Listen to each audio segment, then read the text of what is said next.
stress isn't necessarily a bad thing. When we talk about stress as being this bad thing, we've got to avoid it, we've got to reduce it, eliminate it. Stress isn't bad. Anybody who has had an assignment due in the next morning, or anybody who's had like a tight work deadline, knows that stress can be like a really, really good thing. It can motivate us, it can spur us on to do like, amazing things, but it can also be detrimental. The way that I like to explain stress is almost like a seesaw. On one side of the seesaw, we have all of the demands that are placed upon us. They can be big things, they can be small things. And then on the other side are our coping resources. Coping resources of how well we think we can cope with all of those demands. For whatever reason, when the seesaw tips, that's when we're experiencing stress. So that might be when the demands pile up or when they get bigger, or it could be that the demands actually haven't changed at all and just our ability to cope might have diminished somehow. Either way, that seesaw can tip, and that's when we start to experience stress. How can we change this relationship that we have with stress?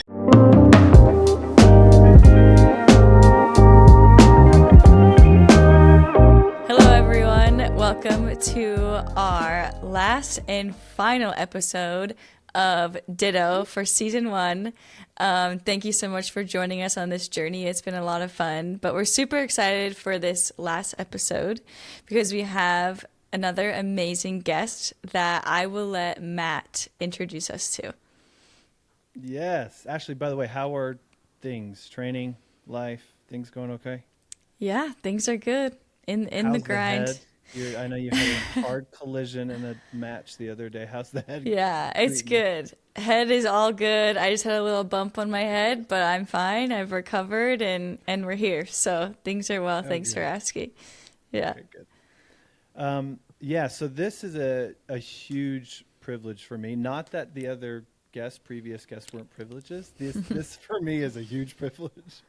I was telling Pete before you hopped on, Ashley, don't be surprised if my voice like quivers or you can see like beads of sweat going down my face, because I'm kind of a fanboy here when it comes to my nerdy side. I mean, Pete's research and his podcasts are phenomenal, and the work he's done is phenomenal. I can't think of any other word. And so let me introduce who this is to the listeners. Wonderful, wonderful human being. And we've never actually met in person. It's been like via LinkedIn and social media, and now we're like finally virtual talking to each other. So this is fabulous. Okay, listeners, so this is Dr. Peter, and I'm going to say this right, Pete, Olusoga. Is that how you say it?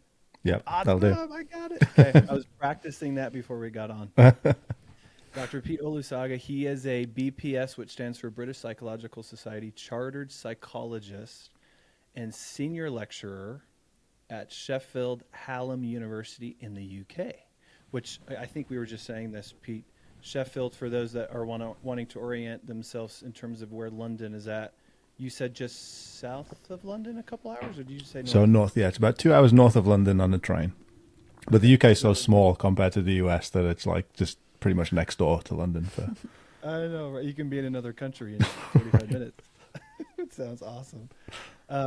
Okay, so Pete completed his PhD in 2012, and at least at the time, and I think this has trickled over to your current position in your post now at Sheffield Hallam, your focus was on stress and coping in elite sports, especially sports coaching, right?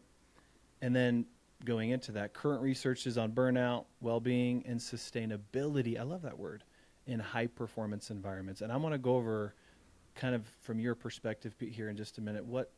How are we conceptualizing elite? How are we conceptualizing high performance? I think that kind of will set the stage for some people that, we hear these pop terms all the time. Like, what do they actually mean? Pete is an internationally recognized researcher in sports psychology. I can vouch for that 100%. I know a lot of people not listening or listening to this podcast don't dive into sports psychology literature. I have done that. And again, I've utilized and looked over and gone through a lot of his stuff. Pete is also a regular speaker, panelist, and host at events and conferences on topics such as self-care and mindfulness and imposter phenomenon, stress, burnout, a lot of other things, psychological well-being, diversity, inclusion, some of the things that we're going to be talking about here. And then kind of lastly, some of the media engagements that he's involved in. One is he's a regular, and how often does this happen? Regular guest on BBC's Radio 4's All in the Mind. Do you go on a weekly basis, Peter? No, so they have a regular presenter, and they have a studio guest, and there's probably about like 6 or 7 different psychologists that go on. So I'll probably do like maybe four of them a year, 4 or 5 a year. Yeah. And you go on and talk about your research and your practice and everything you're doing. So not really anything to do with psychology, stuff that's in the news, recent research that's out there, stuff that's current and like current affairs in psychology. So I go on and kind of talk about some of that stuff. Awesome. I love it. And then lastly, you have an award-winning podcast. Award-winning. So what recognition I'm curious, Pete, because I've been a avid listener over the years of the podcast. Sorry, let me introduce the podcast. 80% mental, and it explores psychology and performance, sport, well-being. So, yeah, award-winning.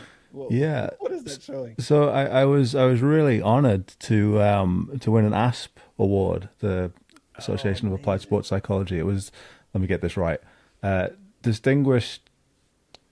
I can't even remember. Really communication outreach, like basically bringing psychology into the mainstream. So I was really honored to get that from ASP a couple of years ago.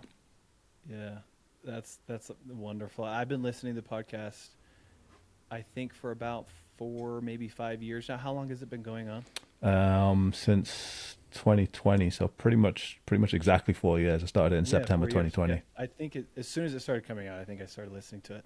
And in fact, when I taught a graduate class at Miami University in Oxford, Ohio, with Robin Veely, who I know, wonderful, dear friend of mine, I issued an assignment where they were to listen to 3 of your episodes. And so 3 of our discussions in class with my graduate students were all around Pete's podcast and some of the guests and ideas and concepts that he unpacked during. I love that. Especially those three. Oh, that's awesome. It was awesome. My next graduate course that I'd be teaching, I'm going to be still utilizing some of those episodes. So I highly recommend for those that want to dive further into sports psychology and performance and well-being in sport, 80% mental. By the way, title of the podcast, why 80%? So, I mean, we know that there's obviously like a big mental component to sports, and the honest story I've got like a list of about 50 different titles that we came up with and just decided we didn't want. But, there's a huge mental component in sport. The honest answer is 90% was already taken, and 70% is just too many syllables to say over and over again when you're hosting a podcast. So we settled on 80, and that's the honest answer. I love it. Oh my god. 60 didn't seem like quite enough, so 80% is a good seems pretty accurate. Yeah, it fits, right? Yeah. Okay, so to kind of get us started on your journey, your expertise, your experiences, if you don't mind, Pete, I think this is where I want to start. Help us define some of, broad, starting from this 30,000-foot viewpoint, help us kind of define and try to conceptualize things like elite sports coaching, high performance environments. Again, from my perspective, I think we, especially in society, use these terms all of the time. Mm-hmm. But I think, correct me if I'm wrong, they're, trying to differentiate them and conceptualize them does make a difference when presenting, when helping, when trying to apply some of its principles. And so based off, a lot of these things that you're doing, especially these words like elite, high performance, even things like burnout, well-being, sustainability is another word that I just love. Start wherever you want with that. I know there was a lot going on there, but help us try to kind of define and conceptualize what's going on with some of these terms that you are so keen on understanding. Yeah. We'll start with this idea of elite and high performance, because it's actually really tricky to pin down, and it's really tricky to define. And I don't know if anybody's really done that properly yet. Mm-hmm. So when we I'll use coaching because that's kind of the research that I focus on. When we talk about high performance coaching, What we're really talking about is the environment that coaches operate in, rather than like the skill level of the coach, for example, right? Or the experience of the coach. So high performance environments are characterized by like an intense pressure to produce results, perhaps like media scrutiny. So, if you take like the level of the Olympics, for example, there's a pressure to produce medals because funding, well, in our country anyway, funding's based on medals. So you need to do well in order to retain funding, etc., etc. So there's a lot of performance-based pressure. There's a lot of scrutiny over performance as well. So it's the environment itself that we would consider high performance. And this is where it gets complicated, because if there is a coach who is perhaps new in that environment, like, does that make them a high performance coach? I don't really know the answer to that question, right? If there is a coach who's in that environment who just happens to have an amazing, amazing athlete, and it wouldn't really matter if the coach turned up or not, right? Does that make them a high performance coach? Is it about the outcome? Is it about... So we try and think of high performance as the environment that they're operating in, rather than, like I say, any sort of level of experience or expertise. Obviously, they're likely to have, a level of experience and expertise if they're in that sort of environment. But yeah, that sort of pressure to perform high performance results oriented type environment with a lot of scrutiny and a lot of evaluation. Yeah, thanks for helping at least me better understand that. Have you found, and this has kind of been my experience, I'm wondering if you feel a similar sentiment, when the level of importance goes up, usually pressure goes up. They're kind of this bi-directional relationship. And so at these elite levels, have you found that to be greater? I mean, are there avenues of this same sentiment within youth sports, within college sports, et cetera, in terms of pressure and where that exists? Does that make sense? Yeah, I mean, I think that the pressure exists at all levels, right? Right. The felt experience might be exactly the same for a high school football coach as it is for somebody coaching in the NFL, right? And the Super Bowl. The felt experience of that pressure might be exactly the same. The stakes maybe are slightly different, but there's absolutely sort of levels of pressure because, somebody's, I don't know, like amateur rec league basketball game might be as important to them as the NBA Finals is to, the Boston Celtics. So it's all like, importance is relative, I think. And like I say, it's the felt experience of stress, right? The emotions that come as a result of that, the thought processes that come as a result of that stress and that pressure are the same regardless of the level. It's just that the stakes are slightly different. Mm-hmm. Mm-hmm. Makes sense. Yeah. No, I agree. I think that lived experience, that subjectivity, if you will, it plays just a crucial role in whatever kind of level that person or that team might be in. You said something that I want to kind of start to dive into that I know a lot, if not every listener is going to be able to relate to: stress. You've been talking a lot about it, especially on social media as of late, which I've just loved. Help us, again, starting from a broad perspective, if you don't mind. How can we conceptualize stress? And then things that I've particularly loved from your work is how can we change our relationship with stress, especially in domains like elite sport and sport coaching? Well, I guess the first and probably the most important thing to say is that stress isn't necessarily a bad thing. When we talk about stress as being this bad thing, we've got to avoid it, we've got to reduce it, eliminate it. Stress isn't bad. And anybody who has had an assignment due in the next morning, or anybody who's had like a tight work deadline, knows that stress can be like a really, really good thing. It can motivate us, it can spur us on to do like, amazing things. It can energize us. But it can also be detrimental. The way that I like to explain stress, and like you say, Matt, you'll have seen this on social media, is almost like a seesaw. And on one side of the seesaw, we have all of the demands that are placed upon us, like they can be big things, they can be small things, they can be moving house, they can be losing your keys, whatever, it doesn't really matter. All the demands that we face are placed on one side of the seesaw, and then on the other side are our coping resources. And our coping resources are how well we think we can cope with all of those demands. So for whatever reason, when the seesaw tips, that's when we're experiencing stress. So that might be when the demands pile up or when they get bigger. Or it could be that the demands actually haven't changed at all, and just our ability to cope or how well we think we can cope might have diminished somehow. Maybe we're just fatigued, or we haven't had as much rest, or we're just not kind of feeling in a good space. Either way, that seesaw can tip, and that's when we start to experience stress. And we can respond to that in a number of different ways. Everybody responds differently. Like I said, we can respond really positively, right? If we see that stress as a challenge, but we can also experience unhelpful emotions, anger, frustration, anxiety, a little bit of fear maybe as well.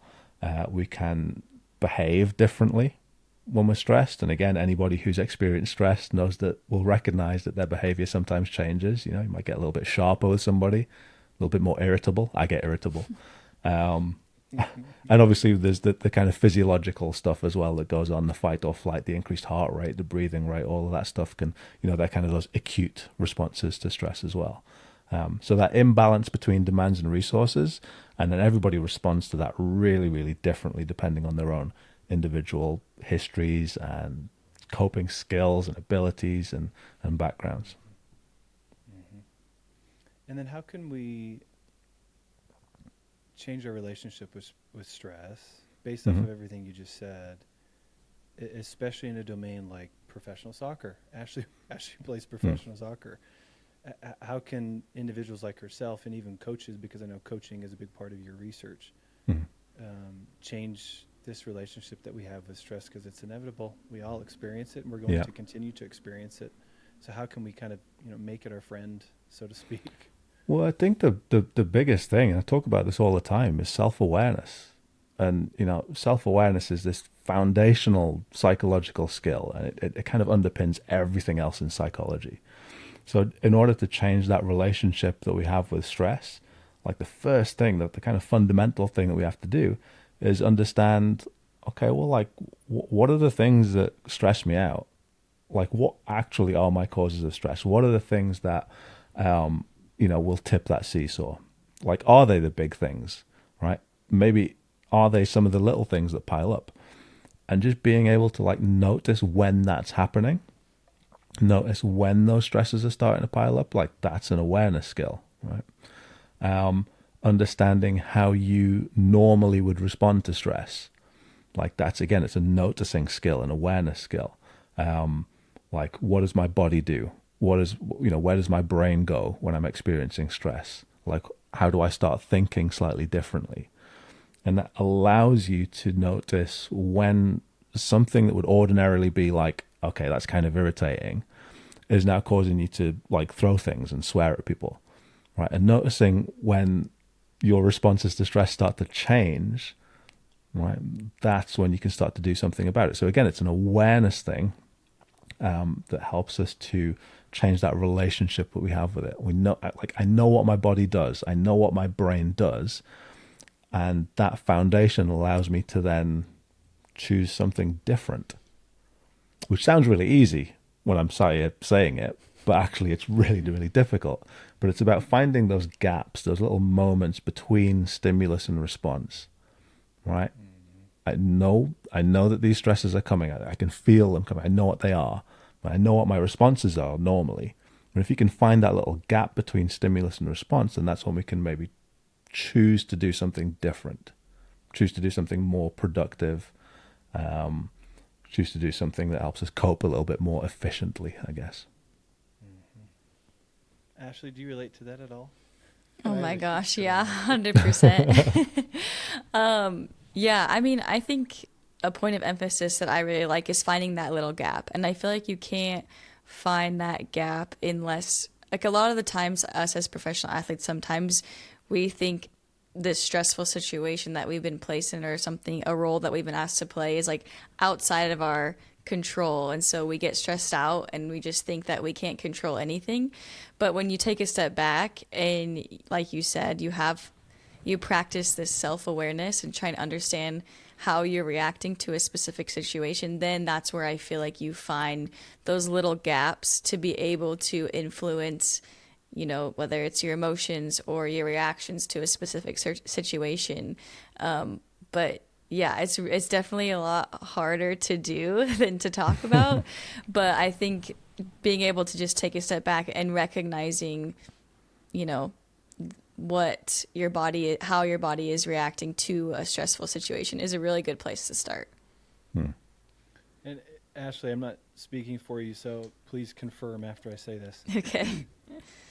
When we started working together, I would say honestly the first year, maybe longer, it was self-awareness. It was like self-awareness overload. Yeah.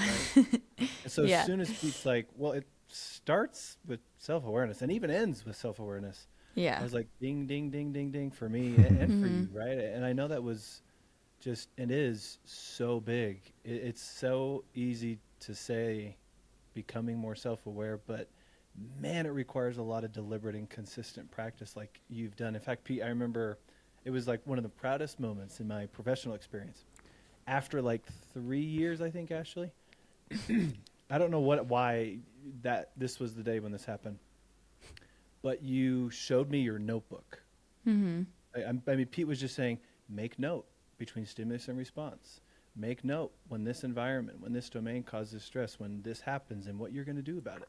And then she showed me, Pete, her notebook, and she flipped through just this notebook chock full of like self-awareness. Yeah. Yeah. And how she's becoming more self-aware. Yeah. And for me, it was like, that's it. Like recognizing what's going on and being accepting of that is just so crucial for stress, anxiety, all of those things that can be so debilitating Yeah. when we aren't self-aware and accepting of those things. Yeah, I think the accepting thing that you just said there, that's like the next stage. That's the really important bit, because again, we traditionally think of the unhelpful stuff that's associated with stress as something that we need to get rid of. We need to get rid of anxiety. We need to get rid of fear. We need to get rid of these unhelpful emotions. But it's that acceptance, kind of mindful acceptance of these emotions that we think of as bad, but actually they're just part of the human experience. So changing your relationship with stress is changing your relationship with the emotions that come as a result of stress as well. So yeah, that acceptance piece is absolutely the next bit. But like you both of you guys were just saying, that self-awareness, it's a skill, isn't it? And it can be practiced, and you can get better at it. You can practice noticing, and as such a kind of, well, it can have such a transformational impact on the way that you understand yourself, and the way that you deal with things like stress. 100%. Pete, with that all in mind, how have you seen this in elite sports? And especially, I'm thinking of coaches. They tend, and I'm generalizing totally right here, and so just throwing that caveat out. A lot of coaches tend to be more tactical and more literal and more kind of tough-minded, machismo, if you want to throw that word out there. And so, things like developing self-awareness and developing acceptance can be really hard to say, yes, I need to do that. And number two, yes, I need to start integrating this into my own practice as a coach and into my team. And so here's my question. How have you seen this in your research and in your practice with some of the coaches and some of the programs and teams and cultures you've been around, and the struggles and maybe the beauties that happen as a result of not doing this and also doing this, if that makes sense? Sure, yeah. I don't know. I mean, I think like with the coaches that I've worked with and the environments that I've been in, like generally they're pretty accepting of it. Oh, I love it. They're pretty kind of switched on in terms of understanding the importance of this stuff, understanding the importance of self-awareness, understanding the importance of, when we start talking about things like mindfulness and acceptance, like they kind of get it. Like doing it is another story altogether, but they certainly get it. And I think, the way that I try and couch this is that, like, practicing this stuff and practicing self-care, like, it really is a performance strategy. It's not about just feeling good and, being at peace and, meditating under trees and stuff like that. Like, it really is a performance thing. And if you can kind of put it in those terms, then you're more likely to get a bit of interest, I guess, a bit of, how can this actually help me? How can this help me be a better coach? How can this help me be a better performer? But yeah, I think, like, obviously there's still some resistance in pockets in different sports and different individuals, but generally speaking, I think we're starting to see a little bit of a shift where discussions around well-being, I guess, aren't as stigmatized maybe as they used to be. I think part of that is maybe led by athletes who in the last 5-10 years have started to become a lot more vocal. But yeah, I think certainly in the coaching space, it's been pretty well received, I think. Yeah. Ashley, your experience, would you concur? I mean, what has been your experience, especially with coaches, in terms of understanding, integrating some of these concepts? Yeah, I mean, I would agree with Pete. I think coaches are also competitors, and any competitor wants to do anything they can to get that edge or to continue to improve. And I think there's so much unknown on the psychological side of our sport and how we can continue to improve that we are starting to see the results of people actually taking care of the mental side of their game. And so, yeah, I would agree that I feel like players have kind of led the charge in that, but I think coaches also recognizing the difference that it makes in their players. They're also like, okay, I'm also performing, I'm competing, like I can also be better at my job. And just looking back at all the coaches I've had throughout my career, I've also seen that evolution of coaches, like, not only caring about it, I feel like it started coaches caring about it for their athletes so their athletes will continue to perform better. But now the next stage of that evolution is coaches caring about it for themselves as well so that they can be their best selves for their team. And it's very interesting too, from an athlete's perspective. You can tell when a coach is better at coping with stress or using stress in a more positive way than the opposite when a coach is stressed because of results, and how their leadership as a coach will change. And the athletes can feel that. And I feel like the coaches a lot of the times will set the precedent in the locker room of the feelings going into a competition based off the stress and their responses to a stressful situation. And if we're going into a hard game and the coach is like calm and giving us, reassurances or reminding us of our training or doing all of these things to help us like come together, and although we're facing like the top opponent, we're prepared and reminding us these things.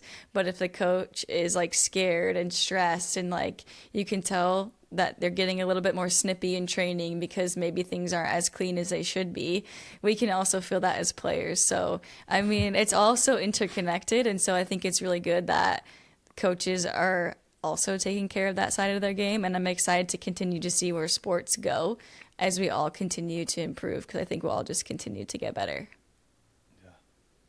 Yeah, 100%. In fact, I remember, Ashley, I think I've shared this on the podcast before. I remember sitting down with a really elite coach, and she had never really worked with a mental performance sports psychologist type of individual like myself. And we started talking, and she immediately breaks down. And I remember thinking, wow, we unpacked what was going on, and she started to tell me this and that, and it immediately hit me, like that term of heavy is the head that wears the crown, or the visor in this case, because she's a coach.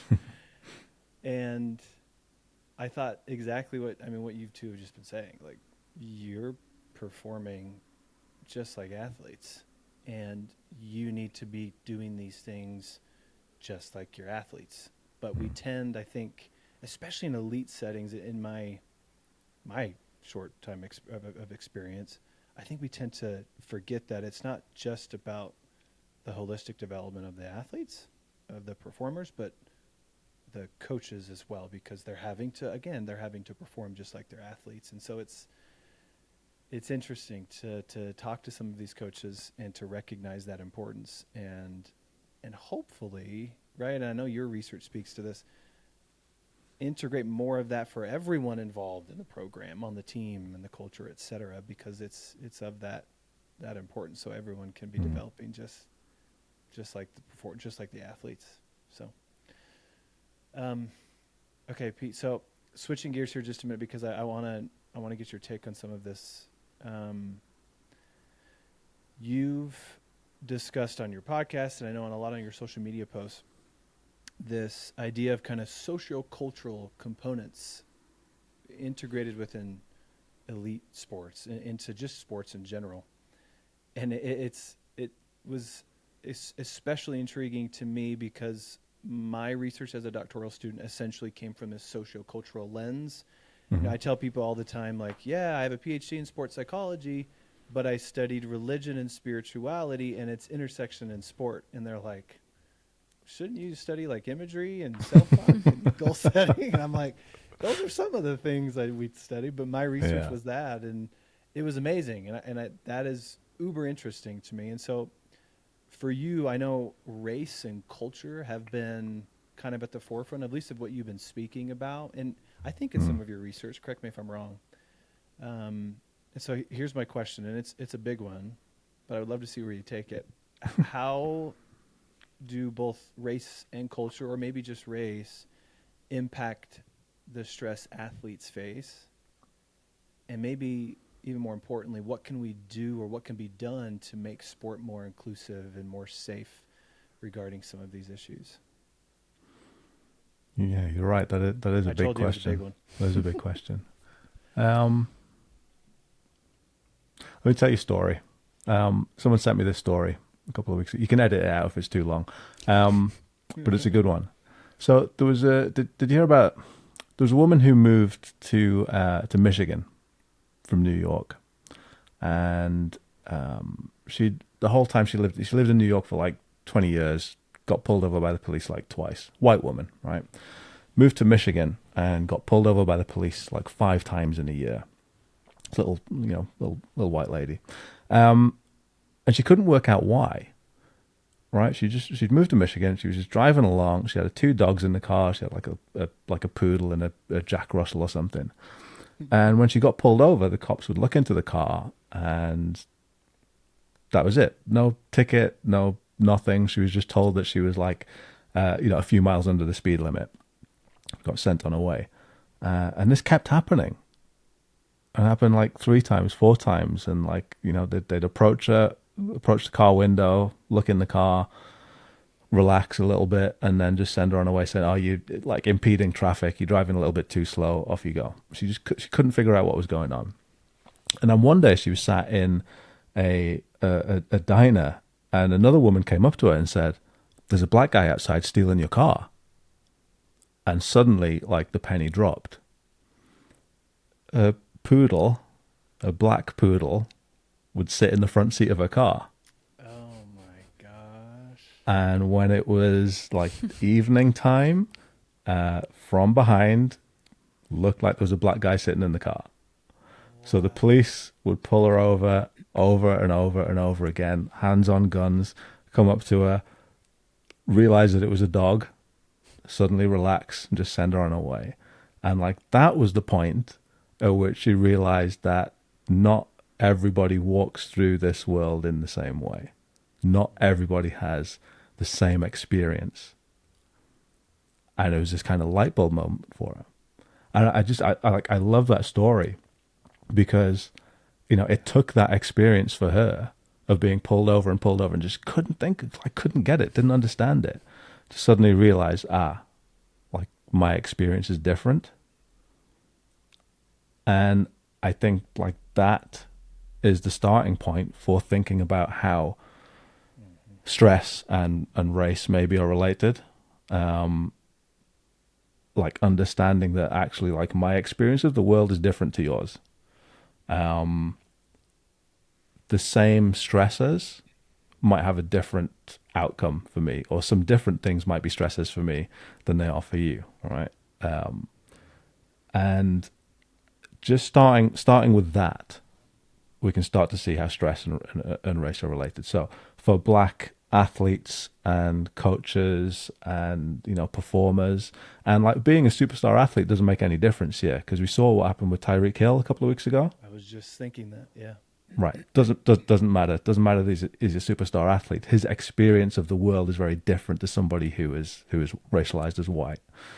So I think like starting with that as an understanding, we can start to see how the experience of, like I say, Black coaches and athletes and psychologists and, you know, other types of performers might be different, and that other things are a source of stress that might not necessarily be so for other people. And we can talk about other minoritized groups as well, you know, so like trans people, homosexual people, all sorts of different minoritized groups, right? The experience of women in sport is different. You asked me about race, so we'll kind of stick with that. So yeah, I think, you know, the other thing that I talk about a lot is highly charged racialized events. So over in the UK a couple of weeks ago, we had like some really big protests about, supposedly about immigration. It's basically about racism. Well, loads of people came out and were rioting on the streets and setting fire to hotels that were supposedly housing loads of immigrants. Now, my experience of watching that on the news is very different to somebody who maybe is racialized as white seeing that on the news, because I'm seeing people who look like me being targeted and being harassed and abused and experiencing racial violence. So every time I see that on the television over and over and over again, and it's broadcast into our homes on the news over and over and over again, like that has an impact. And we know that there's research to say that kind of these highly racialized events have a disproportionate impact on people of color. So yeah, beginning with that understanding of that, I think is the key to seeing how stress might affect different minoritized groups in different ways, over and above kind of the normal daily stresses of performance. Yeah. Wow. Thanks for sharing that. That paints a vivid image, at least in my mind. Ashley, maybe you could touch on this, but let me first. Let me get your experience, and then Pete maybe can chime in based off of that. From a leadership perspective, if we're just talking about race here, and with you, Ashley, it's women and whatever it might be, whatever demographics it might be. I know race is our focus, but from a leadership perspective, how do they go about facilitating a healthy, safe environment? Is it just grabbing the minorities of the team, of the culture, and having focus groups? Is it bringing everybody together and talking openly about these issues so that people feel psychologically safe to bring up these type of topics in the team and the culture? Ashley, have you experienced anything like this in your professional career where coaches have, and maybe they've done just the opposite, where they've done a horrible job at being inclusive and safe or healthy, or maybe they've done a great job? I don't know. Can you touch on that?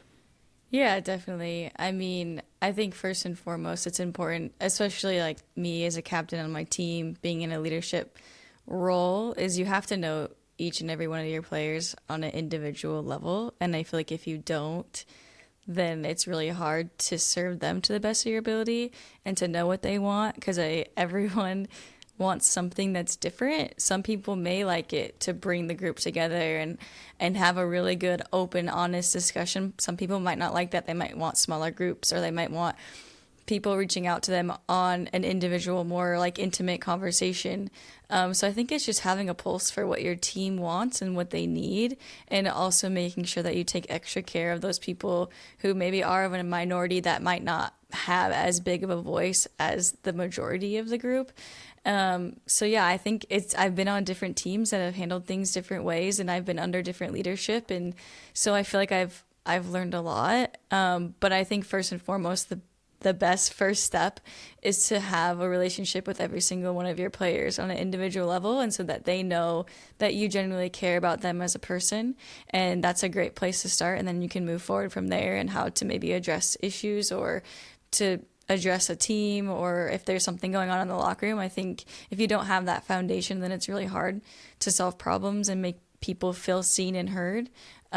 So that's how I've approached it. That's how I've had other leaders approach things, when I've been on teams. But I think that's the best place to start. Yeah. Pete, can you, concur based off kind of from the literature or your own experience? Sure. What would be some more tactical approaches? Yeah, to that? I can't agree more with what Ashley just said there. It's about feeling the pulse of the team and kind of understanding, the perhaps individual wants and needs, and reading the temperature of the room.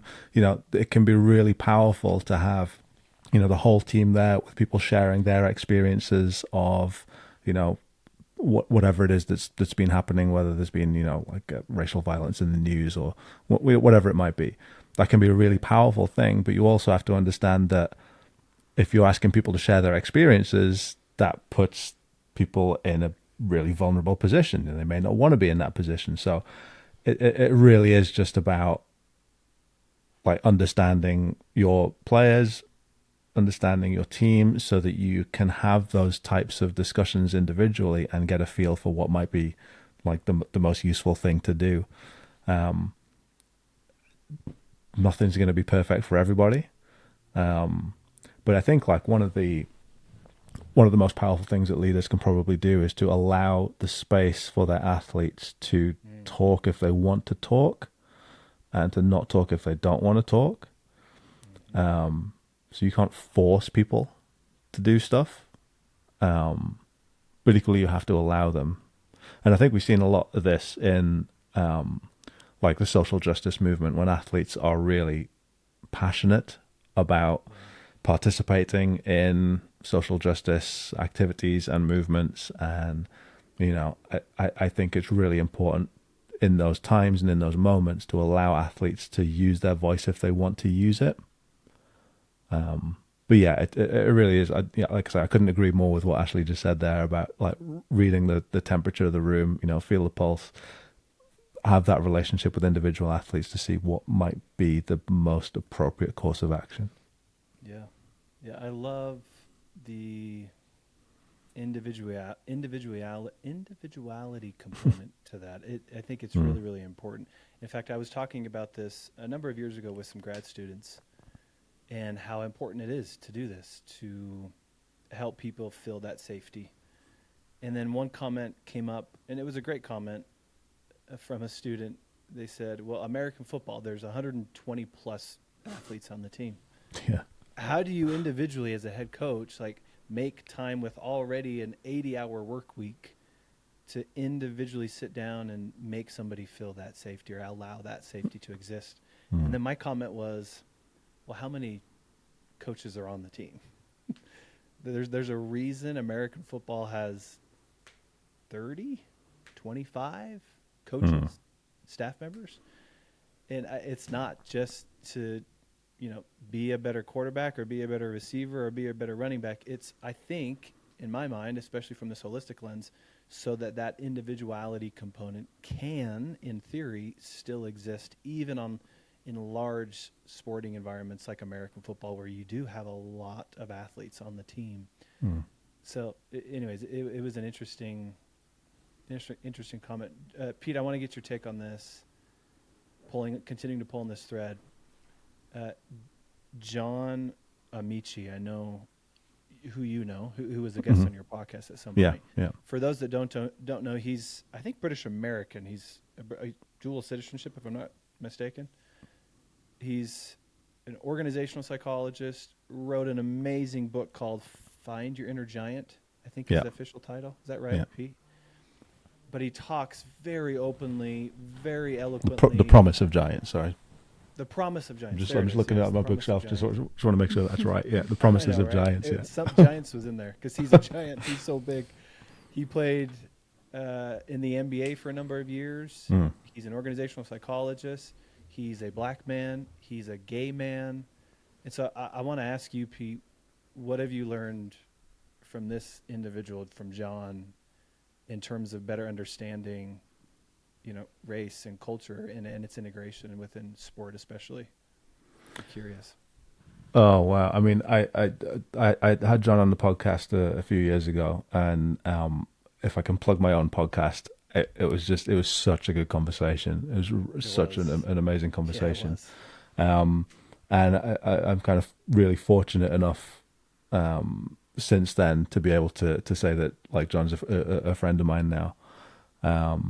And we talk about all sorts of stuff, and we talk a lot about race and racism and like how that manifests itself in sport. And he's just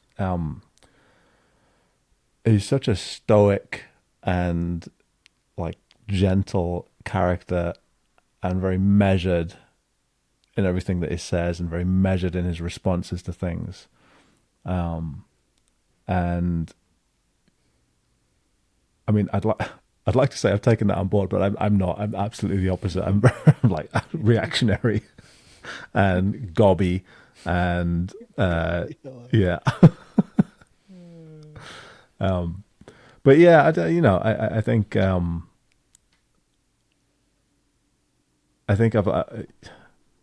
It's hard to say. What have I learned from him? Yeah, I mean, like I say, just that sort of way of being really measured, in the way that you might respond to some of this stuff, because there's a lot of it out there. We see it all the time, and the UK and the US are very, very different in a lot of ways, but also very, very similar in a lot of ways. And racism is a huge part of society in both of those different cultures.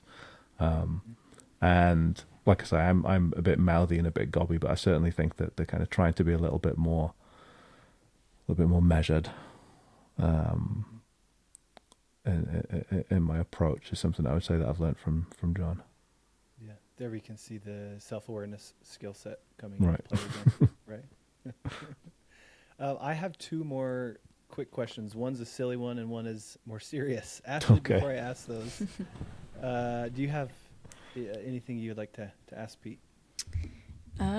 I guess one question that I probably should have asked at the very beginning is, how did you get into this profession in the first place? Like, what was it that led you to have the desire to work not only on the psychological side of performance, but specifically coaches? Because I feel like that perspective is very unique. Like you said, a lot of the conversations stem around athletes, but I think it's just as important for coaches, especially since they're leading their athletes. So what initially sparked your interest and your passion to continue to take your career to where it is right now? So I mean, partly pure accident, if I'm brutally honest. But I suppose I started off studying psychology, and I didn't really know that sports psychology was a thing. I didn't really know it existed. So I did my undergraduate degree in psychology, but I played basketball and I coached basketball from when I was like pretty young, and I kept on playing, and I did a little bit of coaching as well throughout university. And when I finished my undergraduate degree, I was still playing. I was still coaching a couple of the university teams as well. Purely by accident, I found out about sports psychology. This was like 4 years after my undergrad. So I went back to do my master's degree and my PhD, and it kind of made sense when it was coming to choose a topic for my PhD. I thought, well, I know that coaching is stressful because I've done it. And at the time, there wasn't a lot. There was some research on coaching, so I wouldn't say that it was like a unique perspective. There's a lot of people out there doing some really, really good research into like coaching performance, but at the time there wasn't a huge amount, so it was kind of like a sort of logical thing for me to study. And like I say, I started off looking at stress and coping, and then sort of morphed into looking at burnout and sort of well-being, and like this idea of sustainable well-being, which Karen Hagland and Joran Kenter over in Sweden doing some really good work on coaching sustainability. So I have to give them a little bit of a shout out as well for that. Awesome. That's cool. Yeah, thanks for sharing. It's always interesting to see how people got into what, they're passionate about. And I feel like oftentimes it is usually by accident, or we're following one path and we realize we like it and it takes us one direction, and then we find ourselves where we're at. So I think that's really cool. Thanks for sharing. Pulling on that life thread, here's my serious question. And it's serious, but I'm not like, okay, everybody get ready. Here we go. I love the question of, tell us a time when you failed and what did you learn as a result of that experience. And this can be, Pete, for you in academia, research, teaching. This can be in coaching. This can be in relationships. You pick the domain. But when was a time where you failed? Like you failed. And what did you learn as a result of that experience? I mean, I fail all the time, every day. I'm deadly serious about that. It's really hard to kind of pick one. When I was doing my A levels, so I don't know what the equivalent of that is in the US, but it's at the like the end of senior high school. Okay. SATs, I guess, maybe, I don't know. Yeah. But I was doing my A levels and needed like an A and two Bs to get into university. Got my two Bs and completely failed the other one.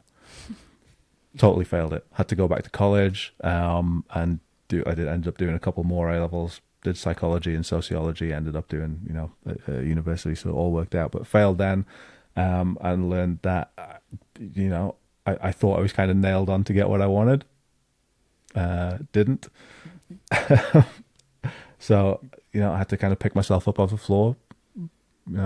Disappointed, pretty gutted, but learned that I'm resilient. I can come back from this, and I did, and I am where I am now. I've failed at numerous research studies. I've got so many research studies that are just like on the cutting room floor. You start something and like for one reason or another it just doesn't work out. What am I learning about myself while I'm doing all this? I don't really know. I guess just that I'm good at keeping on going, and I think I'm good at realizing what it is that's actually important. So I try not to fail at the important stuff.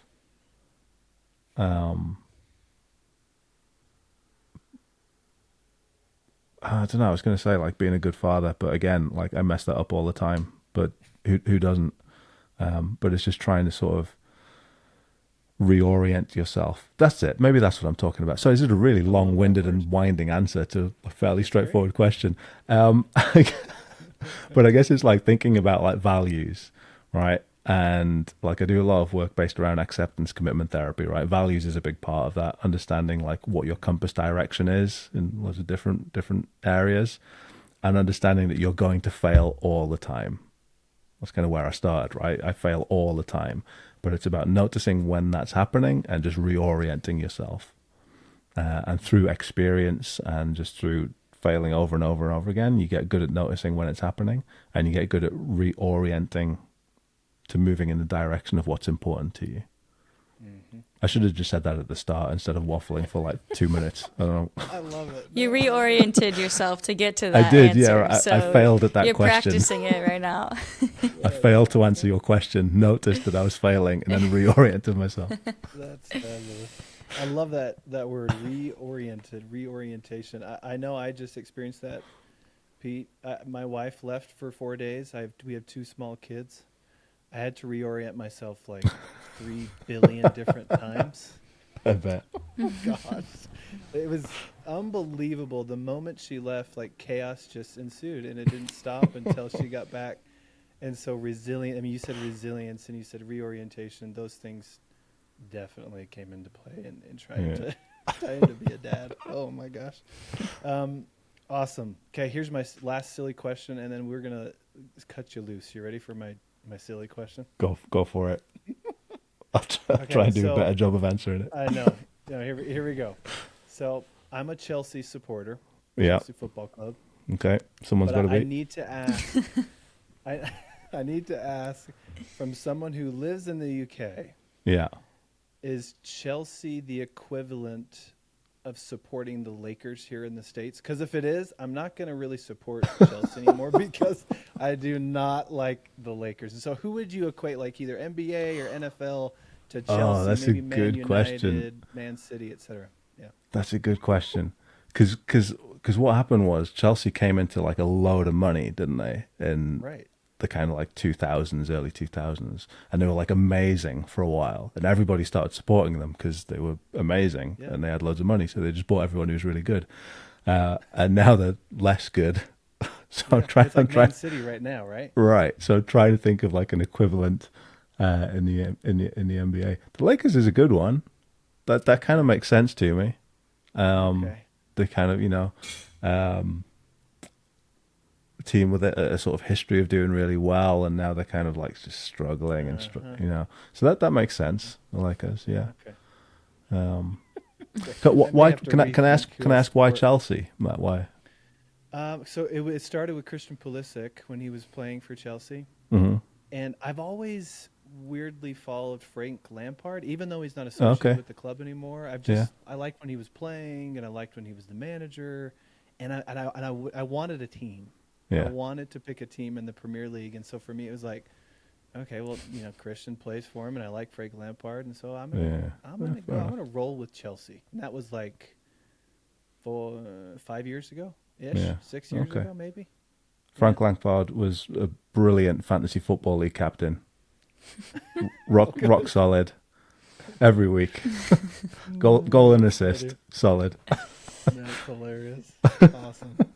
Hey, well, thank you so much again. This, in my humble opinion, has been fabulous, and so we want to thank you for your insight, for your wisdom, and for being willing to take time out of your day, your night, because it is nighttime there, to do this. So, Pete, thank you. Really Yes. appreciate you for hopping on here. Yeah, thank No, you so you- much. You're more than welcome. I really appreciate the invitation and the questions, and I've thoroughly enjoyed the conversation. So thank you both so much. It was seriously like I came in like, okay, I want to just geek out for 3 hours. I've been I following know. his feed for years and years, Yeah. and so I'm like, okay, but we have to keep it at 45 minutes, and of course I have a co-host, so I need to like tone down on some of my interests. No, So hopefully it it was wasn't too much. no, it was great. It was great. I really enjoyed it, and you can just tell that he's just so full of knowledge and wisdom, and so it was Yeah. fun to hear all of his answers and his perspective. Well, let me ask you first, Ash. You don't know him. You didn't really know of him. What's your impression? What was that like having a conversation with Pete? Yeah, it was a lot of fun. Like I said, I really enjoyed his answers and him just sharing his knowledge and wisdom. You could just tell he's a very, very wise man by just how calm and collected he was and how thoughtful his answers were. Like you said, I feel like I could have sat here for a couple more hours and just geeked out as well and learned more about like his research and his studies, the ones that were successful and published and whatnot. But yeah, I really enjoyed it. I think we need to have him on again because I would love to hear his perspective on burnout, especially from coaches and athletes' perspective. And I think what we were talking about at the end, the reorientating yourself. I'm curious if that's a common theme when it comes to burnout with athletes and coaches because it's something that I feel like everyone will face at some point or another in their lives. But yeah, I really enjoyed it. Thanks for inviting him on. What were your takeaways? Yeah, I mean, there's a lot. 100%, I think we should have him back on because there were 2, 3. I just off the top of my head, 3 other kind of main topics that I wanted to kind of touch on. But in 45 minutes to an hour, it's just hard to unpack all of these really broad, deep topics. But burnout definitely is one I think we'll have on our radar. I love speaking to him. Again, I'm kind of a geek over this stuff, and his work and his podcast and everything really he's done for the past 4 or 5 years for me has been amazing and so influential in my own life, my own, especially professional life, obviously in sports psychology. So that alone for me is amazing and just super interesting. But another reason why I really like Pete, and you'll see this for those that follow him on social media and or listen to his podcast, he's so down to earth. Like for me, I love the people that are out of this world intelligent, but just like t-shirt, chill, talks about really mundane kind of everyday life type of things. Oh, and he can unpack existential phenomenological concepts. So blah blah blah blah. Like he can do both of those, and that's many of the 2 or 3 of the many reasons why I really enjoy following him, and I'm hopeful that the listeners will at least semi geek out over some of the stuff that I'm geeking out over. Oh yeah, for sure. I guess we'll see. Yeah, I think everyone will enjoy it. Yeah. Anyways. Yeah. Okay. Is that it? Yeah, that's a wrap for our final Okay. episode of season gosh. 1. I know, it's crazy. It's coming to an Whoa. end. Wait, so do we need to talk about a like a bonus thing, or is that hush hush? Did I just screw it up? No, we can talk about it. We still are working on the Q&A. So if people have, okay. we have a handful of questions. If people have any more that they'd like to submit, it's your final chance. So submit your questions and we'll get back to you all with a bonus episode that will come out at a to be determined time. So Bye everybody. bye till next time.